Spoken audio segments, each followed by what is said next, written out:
અને હવે વાત કરી રાજકોટના ધોરાજીની, જ્યાં કાળઝાળ ગરમી વચ્ચે પશુપાલકોની સ્થિતિ કફોડી બની ગઈ છે।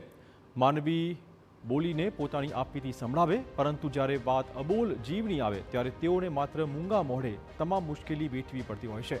હાલ જ્યારે આકાશમાંથી અગનગોળા વરસી રહ્યા છે, આ સાથે પાણીના સ્ત્રોત પણ સુકાઈ ગયા હોય અને વધતા ઘાસચારાના ભાવના કારણે પશુઓ માટે ખોરાક અને પાણી વગર વલખા મારવાની સ્થિતિ ઉદ્ભવી છે। આ દ્રશ્યો રાજકોટના ધોરાજીના છે, જ્યાં ચેકડેમ, તળાવ અને નદીઓ સુકાઈ ગઈ છે।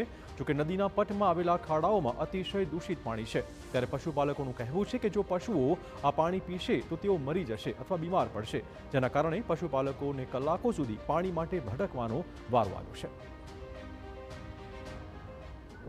આમ કોકની વાડીઓમાં કુંડીમાં પાવા જવા પડે, અહીંયા શેરી નદીમાં પાણી કાઢવી જોઈએ ભાઈ, ચાલુ રાખીને મોટર નદીમાં પાણી આવે, અમારો માલ પીએ।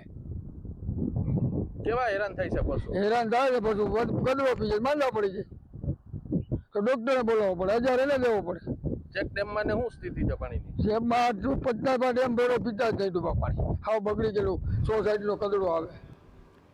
તો ઘાસચારાનો ભાવ વધતા પશુપાલકોના ખર્ચા વધી ગયા છે। આ સાથે ગરમીમાં પાણી અને ખોરાકની કમીના કારણે પશુઓમાં દૂધનું ઉત્પાદન પણ ઘટી ગયું છે, જેના કારણે પશુપાલકો ચિંતાતુર છે।